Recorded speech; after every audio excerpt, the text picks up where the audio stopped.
तो जय हिंद फ्रेंड्स। और देखिए हम जो है प्यारे इस चैनल पर क्लास 12th का आर्ट्स विषय का सभी विषय पढ़ाते हैं, परंतु कुछ अभिभावक और कुछ जैसे मतलब 12th क्लास के जो मतलब जो इस चैनल पे पढ़े, उन्होंने कमेंट किया कि भाई जो है अब क्लास 10th का भी कुछ पढ़ाया जब परीक्षा नज़दीक है।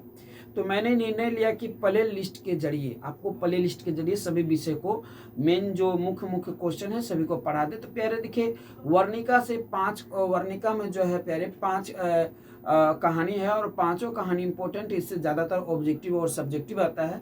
तो मैं आपको इसमें जो है पहला कहानी को हम पढ़ाने का प्रयास करेंगे जो आपका है दही वाली मगम्मा, और बहुत ही ट्रिक्स और आसान भाषा में आपको बताने का प्रयास हम करेंगे। आप मेरे वीडियो के इन तक बने रहिए, ठीक है प्यारे। तो हम आपको पढ़ा रहे इसमें दही वाली, क्या पढ़ा रहे, तो इसमें पढ़ा रहे दही वाली मंगम्मा। क्या नाम है, तो दही वाली मगम्मा, दही वाली मगम्मा। ये दही वाली मगम्मा कहानी जो है, इसका जो कहानीकार यदि कहा जाए, कहानीकार कहा जाए तो श्रीनिवास जी है। कौन है, तो श्रीनिवास जी है। कौन है, तो आप याद रखिएगा श्रीनिवास जी। तो दही वाली मगम्मा कहानी का कहानीकार कौन है प्यारे, तो आपको याद रखिएगा श्रीनिवास जी है। अब श्रीनिवास जी तो है ही, साथ ही साथ इसको एक बात का और समझ लीजिए, इसका यदि कथावाचक की बात किया जाए, कथावाचक की बात किया जाए तो कथावाचक माँ जी है। कौन है, तो आपको याद रखिएगा माँ जी है। इस पहले पूरी बात को समझ लीजिए। और प्रमुख पात्र की बात किया जाए, ठीक है, किसकी, तो प्रमुख पात्र की यदि बात किया जाए प्यारे, प्रमुख पात्र की यदि बात किया जाए तो प्रमुख पात्र इसमें मंगम्मा है। अब यहाँ की बात को कहानी को हम शुरू करते हैं अगले स्टेप में।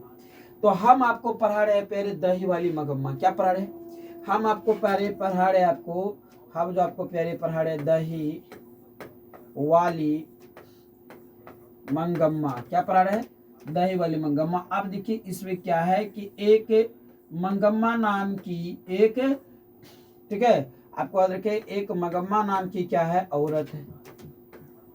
मंगम्मा नाम की क्या है प्यारे, तो मंगम्मा नाम की एक औरत है, आपको याद रखिएगा, ठीक है। मगम्मा का जो पति है प्यारे, आपको याद रखिएगा, मगम्मा के जो पति है, ठीक है, यहाँ पर समझिए प्यारे, मगम्मा का जो पति है प्यारे, आपको याद रखिएगा, लड़का के केस ऐसे खड़ा था चुड़ैल की तरह, ठीक है। तो इस तरह से होता है प्यारे लड़की का, ठीक है। तो इस तरह से मगम्मा है। और मगम्मा का जो पति है, मगम्मा से डोंट लव, ठीक है, ये एल है प्यारे, डोंट लव। यानी मगम्मा का पति जो है मगम्मा को प्यार नहीं करता, मतलब मगम्मा को पसंद नहीं करता है, इसलिए मगम्मा का पति मगम्मा को क्या किया है, छोड़ दिया है। मगम्मा का पति मगम्मा क्या प्यारे, छोड़ दिया। और इसका जो संबंध है यानी संग कहा जाए, किसी दूसरे औरत से हो गया है। किसे, तो किसी दूसरे औरत से हो गया, आपको याद देखिएगा, किसी दूसरे औरत से हो गया, आपको याद देखिएगा, किसी दूसरे औरत से, ठीक है। यानी कि ये पति किसका है प्यारे, आपको याद रखिएगा, यह जो पति है मगम्मा का है, किसका है, मगम्मा का पति है, परंतु मगम्मा को पसंद नहीं करता। और क्या कहा है कि मगम्मा को छोड़ करके विवाह क्या किया है, दूसरे के साथ कर लिया। तो मगम्मा से तो कट गया, मगम्मा से क्या हुआ प्यारे, कट गया। अब याद रखिए कि तब मगम्मा को छोड़ा था जब मगम्मा को एक पुत्र का जन्म हो गया था। तब मगम्मा को छोड़ा था जब मगम्मा को एक क्या हुआ था, एक पुत्र का जन्म हो गया था। यहाँ पर हम बनाते हैं प्यारे चित्र, ठीक है। ये तब छोड़ा था जब मगम्मा का एक पुत्र का जन्म हो गया था। तब मगम्मा को क्या किया, उन्होंने छोड़कर दूसरे औरत से क्या किया, ब्याह कर लिया। यहाँ तक क्लियर पे, मगम्मा को छोड़कर क्या किया, उन्होंने दूसरे औरत से क्या किया। जब मगम्मा को एक पुत्र का जन्म हो गया तो इसका पति क्या किया, मगम्मा को छोड़कर किसी दूसरे औरत के साथ क्या किया, शादी कर लिया। यहाँ पर जो पेरे मगम्मा का जो मतलब पति का अर्थ धोती लिया गया है और दूसरी औरत का अर्थ लिया गया है साड़ी। क्या ले गया है पेरे, साड़ी। अब देखिए फिलहाल अभी मगम्मा को जो पुत्र है, तो मगम्मा जो दूसरा विवाह नहीं किया। क्यों नहीं किया? क्योंकि मगम्मा को बुढ़ापा की सहारा उसका क्या था, एक पुत्र था। कौन था? तो मगम्मा के बुढ़ापा के सहारा कौन था पहले? तो एक पुत्र था। ठीक है, वो भी पढ़ रहा ध्यान से। क्या था? एक पुत्र था। अब ये क्या हुआ कि इसको बढ़ने के लिए छोड़ दिया। अभी पहले इसको बढ़ने के लिए छोड़ दीजिए। और मगम्मा दूसरा विवाह नहीं किया क्योंकि हमको बुढ़ापा के क्या था, उसको सहारा था। ठीक है, मगम्मा रोज की तरह कहाँ पर दही बेचने आती थी? तो मगम्मा रोज की तरह बंगलुरु, कहाँ पर? तो आपको याद रखिएगा एक मिनट, बंगलुरु होगा प्यारे। ठीक है,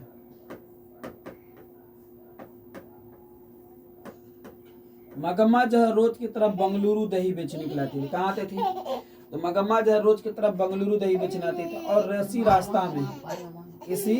रास्ता में एक घर पड़ता था। जो घर था किसका प्यारे? जो घर था किसका? तो आपको याद रखिएगा यह घर था किसका? तो माझी का घर था। किसका था? तो आपको याद रखिए घर किसका था प्यारे? तो आपको याद रखिए ये घर जो था माझी का था। किसका? तो माझी का था। माझी का था। और ये माझी जो है कथावाचक है। क्या है ये? तो कथावाचक है। माझी क्या है प्यारे? कथावाचक। और माझी इसको कौन कहता है? यहाँ पर भी एक औरत है, इसको माझी कौन कहता है? तो इसको माझी जो है मगम्मा कहती है। कौन कहती है? तो मगम्मा कहती है इसको माझी। किसको? ये घर वाले को मगम्मा माझी कहती है। मगम्मा जब भी दही बेचने के लिए इस रास्ते से आती, तो आते जाते समय दोनों वक्त इस घर के पास रुकती। ठीक है, और रुकने के बाद मगम्मा माझी यानी कथावाचक से पान सुपारी मांगती, खाती, अपने दुख सुख फिर दूसरे को भी सुनाती। अपने दुख सुख क्या करता था? दूसरे को भी सुनाती। मतलब अपने दुख सुख माझी को सुनाती, माझी को दुख सुख को सुनती। फिर उसके बाद कुछ समय के बाद फिर माथे पर जो है दलिया को, यानी कि दही जो बेचने जाता था, दलिया में बेचने जाता था, वो दलिया को लेकर के फिर क्या होता था, फिर वो बेंगलुरु चले जाते थे बेचने। अब यहाँ जो दही बेचता था, फिर यहाँ पर एक क्वेश्चन है, यहाँ पर जो दही बेचता था वो बाड़ी पे दही बेचता था। कैसे बेचता था? तो आपको देखिए यहाँ पर जो दही बेचता था वो प्यारे बाड़ी पर बेचता था। किस पर? तो आपको देखिए यहाँ पर जो दही बेचता था किस पर बेचता था? तो यहाँ पर दही बाड़ी पर बेचता था। किस पर? तो आपका देखिएगा बाड़ी पर बेचता था। अब यहाँ बात रहा बाड़ी किसे कहते हैं। बाड़ी के तात्पर्य है कि दही बेचने आता था, दही दे देता था, और दही देने के बाद यदि किसी को पैसा होता था तो उसी समय देता था, ना तो अगले दिन या अगले सप्ताह या अगले माह जो पैसा को जो हिसाब कर उसी के रेट से, उसी के हिसाब से जो उसको पैसा दे दिया जाता था, उसे हम बाड़ी कहते थे। उसे क्या कहते थे? तो उसको बाड़ी कहते थे। क्लियर यहाँ तक रहेगा? यहाँ तक किसी को दिक्कत हो रहा है क्या? फिर चलिए, यहाँ तक तो किसी को दिक्कत नहीं होना चाहिए। ठीक है, यहाँ तक दिक्कत किसी को नहीं होना चाहिए। तो बाड़ी पर दही बेचने के लाता था।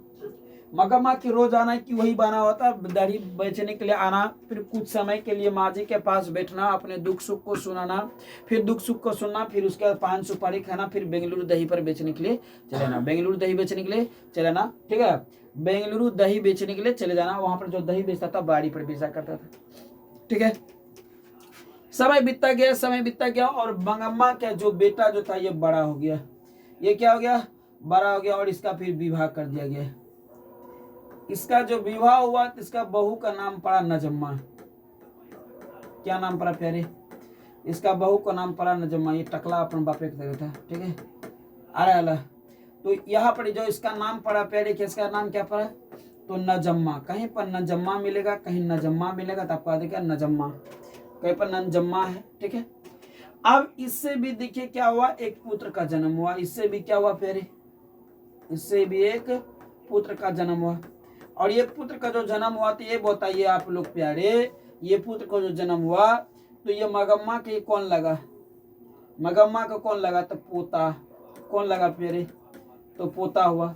और आपको एक चीज को बता दे कि पोता और दादी में ज्यादा प्रेम की संबंध होता है। ये जो दादी जो थी मगम्मा, ये सबसे ज्यादा प्यार किसको करता था? अपने पोता को। लेकिन यह जो थी मुटकी जो थी, ये देख लीजिए यहाँ पर जो नजम्मा थी, यह काली कोचटी थी।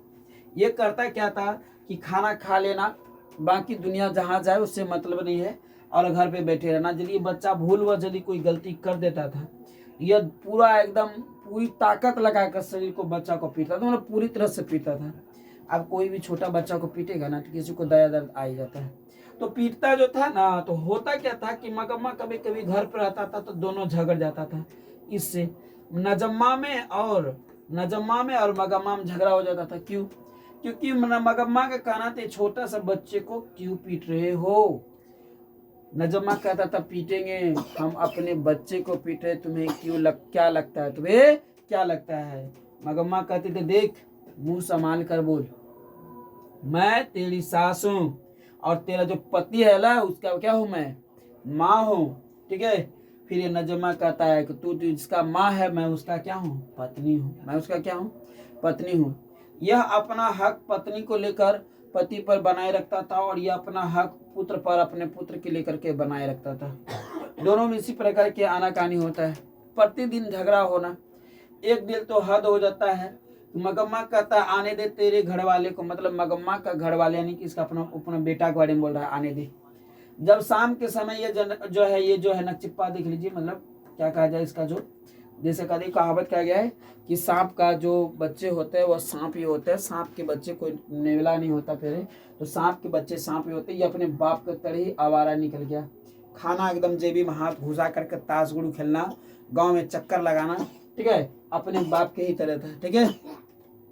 और यह भी क्या किया उसी प्रकार के, जिसका उसका बाप जैसे चक्कर लगाते रहता था, इधर उधर घूमते फिरता, तो वह भी ऐसे करता था। कोई काम करता नहीं था, बेचारी बूढ़ी होकर मगम्मा जो है काम करके लाता था। ठीक है। और ये पूरे तरीके तीनों परिवार खाता था। फिर भी मगम्मा यदि कोई बात कह देता था तो इसको मतलब क्या कहा जाए, ये जो है एकदम चढ़ बढ़ करके एकदम बोलती थी, तो चलेगा नहीं, क्योंकि मगम्मा बोलती थी इसलिए कि मगम्मा कमाती है, मगम्मा तुम्हारा सास है, तुम्हारा बेटा का भी, तुम्हारा पति का भी, यानी इसको कहा था तुम्हारे पति का भी ये माँ है, तो इसको बोलना बनता है, तो इसको सहना चाहिए। लेकिन ये सहता नहीं था, बढ़ चढ़ के बोल लेता था। एक दिन जब यह शाम के समय है तो बोलता है देख बेटा तेरी पत्नी की जुबान ज्यादा चलती है, जुबान ज्यादा चलती है, इसे समझा जरा। ये कहता है देख देख माँ ये कुछ भी करता है, छोड़ दे, अपने बच्चे को नहीं करता, तुझे क्या लगता है। मगम्मा बोलता है क्या तब हम ना बोलूं, तुझे जैसा मर्जी। इतनी बात होने के बाद मगम्मा बहुत समझदार और सुशील, भले ही वो अनपढ़ थी लेकिन बहुत ज्यादा समझदार थे, बहुत चीज को बातों को समझ बैठा था। मगम्मा कुछ ना बोलती है, रोज की तरह बंडी को उतारती है और फिर दही बेचने के लिए बेंगलुरु चली जाती है। कहाँ चली जाती है, उदास रहता है। फिर मगम्मा जी से पूछने के बाद माँ जी पूछता है क्या मगम्मा आज क्या हो गया, कुछ तो बोलो।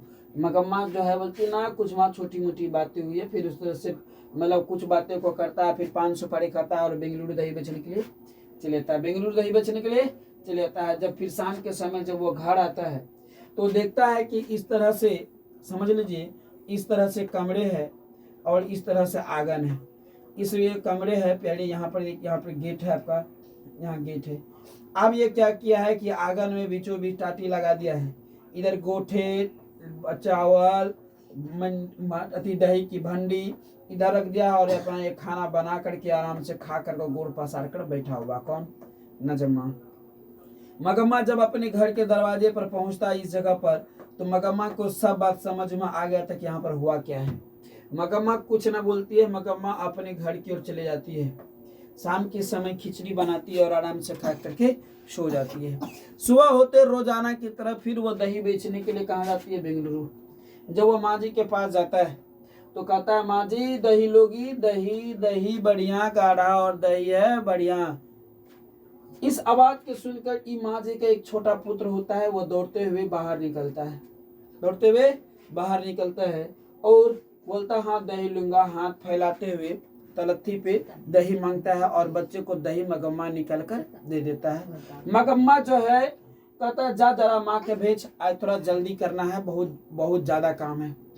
जब मगम्मा उधर से मतलब बच्चे दौड़कर घर में जाता है, उधर से आता है तो अपनी माँ के पल्लू पकड़कर वो बच्चे आता है। ठीक है, आता है तो माँ जी कहता है देखो माँ जी, ये जो बच्चे अभी जो हमारे पल्लू पकड़ कर पीछे पीछे माँ जी कहा कर फिरा करती है ना, ये तब तक ही आपके पल्लू पकड़ के चलेगा जब तक कि अपनी पत्नी की पल्लू की हवा नहीं खा जाता। कौन कहता है, मगम्मा कहती है इसको माँ जी से, जब तक इसको पत्नी की पल्लू की हवा नहीं लग जाती तब तक तेरी माँ जी तेरा ही क्या करेगा, पल्लू पकड़ कर चलेगी। कौन कहता है, तो माँ जी कहता है किसकी, माँ जी को कहता है मगम्मा, अपने मगम्मा, ठीक है ना।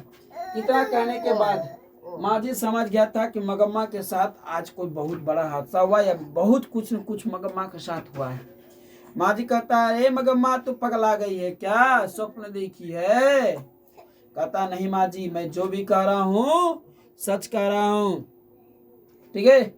आज तो हद ही हो गया। फिर अपने अतीत के बारे में बताता, अपने घर परिवार के बारे में बताता है कि मेरे साथ ऐसा हुआ, मेरा पति छोड़कर दूसरी पत्नी औरत के साथ शादी कर लिया। मुझे आशा था मेरा पुत्र पर कि मैं जब बूढ़ा हूँगा, तो मैं जब बूढ़ा हो जाऊंगा तो मेरा सहारा मेरा पुत्र बनेगा। मैंने अपने पोते को, बेटे को विवाह किया। विवाह करने के बाद एक पुत्र का जन्म हुआ। वो पुत्र को जो है मेरी बहू नजम्मा अक्सर पीटा करती है। उसी बात को लेकर मैंने नजम्मा को कुछ कहा, नजम्मा मुझ पर चढ़ बैठा। मैंने कहा कि आने दे तेरे घर वाले को। तो मैं बताता हूँ, जब शाम के मेरे लड़का आया तो वो कहता है कि तेरा दोनों को झगड़े से मैं पक गया हूँ, तो जो करना कर दे। जब मैं कल शाम के घर गया तो देखा वो मेरी बहू नजम्मा, ठीक है ना, बीचों बीच आंगन बनाकर, आंगन को टाट लगाकर अपना खा पी कर बैठी हुई थी, ठीक है। नजम्मा कहती है, मगम्मा कहती है नजम्मा को, मगम्मा जो है यहाँ पर जो मगम्मा कह रहा है किसको, माँ जी को, देख माँ जी मैं आज आपको 4 गुर बता देता हूँ। मैं आपको 4 गुर बताती हूँ। गुर मतलब या गुण बोलो या गुर बोलो। देख माँ जी, यदि शाम के घर वाले आए तो उसको ब्लाउज लगे कपड़े को पहनकर, सिट लगे कपड़े को पहनकर, अंगूठे लगाकर, इत्र लगा करके उसके चारों ओर चक्कर लगाया करो। खोल दिया। दूसरी कहता है, पहला गुण बताया था। दूसरा गुण बताया कि यदि कोई सामान मंगाना हो तो इकट्ठे मंगवा लिया करो। तीसरा गुण बताता है कि दुख रहने पर भी उसके सामने मुस्कुराकर बात कर लिया करो। और चौथा कहता है कि यदि उससे भी ना माने तो टोके टुनके कर लिया करो, क्योंकि इससे क्या होता है, शमशान भी जाग उठता है। ये 4 गुण बताया माँ जी। किसको? माँ जी को बताया मगम्मा। किसको बताया? माँ जी को मगम्मा बताया। फिर रोजाना की तरह दही बेचने चले आया। इस तरह से फिर आगे के जीवन चलते रहा, चलते रहा, चलते रहा। एक दिन क्या होता है तो हद हो जाता है कि एक बगीचा होता है और बगीचे के पास से एक रास्ता गुजरा होता है। मगम्मा दही बेचकर अपने घर की ओर आती रहती है। यहाँ पर एक कुआं होता है और एक मरई होता है। मरई समझते हैं, मचान जिसको कहता है, बैठने उठने का, आराम करने का। मगम्मा यहाँ पर दही की भंडी रखता है और मगम्मा जब पानी पी करके अपने भंडी को उठाता है, जिसको गहरे बोलते हो, उठाकर आगे चलता है कि नजम्मा यहाँ इसी के गांव के एक लंपट जुआरी कर्जखोर इंसान था। कौन? रंगप्पा। कौन था? रंगप्पा। मगम्मा को पीछे से हाथ को पकड़ लेता है और कहता है, देख मगम्मा, तेरे मैं बहुत दिनों से चक्कर लगा रहा हूँ। तेरे इस प्रकार से अकेलापन, उदासापन मुझे देखकर रहा नहीं जाता। मैं चाहता हूं कि मैं तेरी हाथ बताओ, मैं तेरे साथ हो जाऊं, ठीक है ना। अर्थात ये चाहता है कि रंगप्पा जो चाहता है कि मगम्मा अब अपने बेटे बहू से अलग हो गया है, हम इसके साथ शादी कर लें और इसका साथ धन संपत्ति को हड़प लो। मगम्मा कहते, देख रंगप्पा, तू मुझे अच्छे नहीं कर रहा, इस तरह से हाथ पकड़ के छोड़ दे। जिन्होंने मुझे लाया उन्होंने मेरे हाथ जीवन साथी छोड़ दिया, तो तुम किस गली को है रे? मगम्मा जो है मगम्मा जो है डांट कर रंगप्पा को अपना पीछा छोड़ा लेता है और फिर वह घर की ओर चले आता है। घर की ओर जाता है तो उसको कुछ दिनों के बाद पता चलता है इसके बहू नजम्मा को कि माँ जो है अब अकेले रह कर बहुत सारा धन कमा लिया है और उस धन पर आंख रंगप्पा का गड़ा हुआ है। किसका? रंगप्पा का, क्योंकि रंगप्पा चाहता था मगम्मा को अकेलेपन का फायदा उठाना है। वो चाहता था कि मगम्मा से विवाह कर ले और मगम्मा का सारा धन को हम ले लें। नजम्मा बहुत तेज तुरक थी, समझ गया कि यदि मेरी सास रंगप्पा के बातों में आ गया, रंगप्पा के झांसे में आ गया, तो बस मेरा तो सारा संपत्ति डूब जाएगा। मगम्मा नजम्मा जो अपने पति जो कहता है कि माँ जी कैसे से बात है, ये बड़े चतुराई से क्या करता है कि जानता है कि झगड़ा का मुख्य जड़ मेरा बेटा है। इन्होंने क्या करता है कि इसको भेज देता है किसके पास? मगम्मा के पास। और भेजने के बाद खोजते खोजते खोजते खोजते क्या होता है, यहाँ पे क्या होता है, नजम्मा के नज़दीक आता है और कहता है नज़दीक आने से प्रेम बढ़ जाता है। नज़दीक आने से क्या होता है, प्रेम बढ़ जाता है। नजम्मा में यहाँ आता और बीच बीच में इसको बातें बीच बीच होते होते फिर दोनों के बीच संबंध जुड़ जाता है और इस तरह से फिर चारों परिवार यानी कि मगम्मा, मगम्मा का बेटा, उसके बहू और उसका पोता, चारों परिवार रहने लगता है। तो आपको क्वेश्चन आएगा प्यारे, ठीक है ना, चारों को रहने लगता है तो आपको क्वेश्चन आएगा प्यारे कि मगम्मा के परिवार में कुल कितने सदस्य थे। तो मगम्मा के परिवार में कुल कितने सदस्य थे, तो आपको ये कमेंट में बताना है। अगला क्वेश्चन है कि मगम्मा के कितने पोते थे, ये भी कमेंट में बताना है। आपको अगला क्वेश्चन बताना है कि यह कौन भाषा के लिखी गई। तो आपको याद रखिए कि शुरू से लेकर मगम्मा को शुरू से लेकर अंत तक रोने के अलावा कुछ, रोना या कानने के अलावा कुछ जीवन में बिताए नहीं। तो कन्नड़ कहानी, कैसी कहानी है, तो कन्नड़ कहानी है। पहले आपको याद रखिएगा मंगम्मा कैसी कहानी है, तो कन्नड़ कहानी है, ठीक है। और इसका जो लेखक है पहले श्रीनिवास, जिसका लेखक कौन है, तो आपको लेखक आपको याद रखिएगा ये श्रीनिवास, यानी कहानीकार कौन है, श्रीनिवास। कथावाचक की बात करें तो माझी है, प्रमुख पात्र की बात करें तो मगम्मा है। कौन है, तो प्रमुख पात्र की बात करें क्या हो गया पहले, तो प्रमुख पात्र मगम्मा है। और बहू की बात करें पहले तो बहू जो है, बहू कौन है, नजम्मा है। कौन है, तो नजम्मा आपको याद रखिएगा नजम्मा है। भाषा की बात करें पहले तो भाषा की बात करें तो यह कन्नड़ भाषा की है। कौन भाषा की, क्योंकि शुरू से अंत तक इसमें कानने के ही क्या हुआ है, कन्नड़, ठीक है। तो कन्नड़ आपका याद रखिएगा शुरू से अंत तक इसमें कानने के अलावा कुछ हुआ ही नहीं है। तो इस प्रकार से कहानी था। मेरी वीडियो को फिर से एक बार एंड करके देख लीजिएगा पहले, ठीक है, कैसा लगा, और फिर इसका क्वेश्चन आंसर को एक अलग वीडियो में बनाएंगे। यदि आपको अच्छा लगा हो तो मेरे चैनल को सब्सक्राइब कर लीजिए एंड शेयर कर दीजिए, ठीक है। मिलते हैं अगले वीडियो में, यहाँ तक के लिए सभी को जय हिंद। स्क्रीनशॉट करना है तो कर लीजिए प्यारे आप लोग।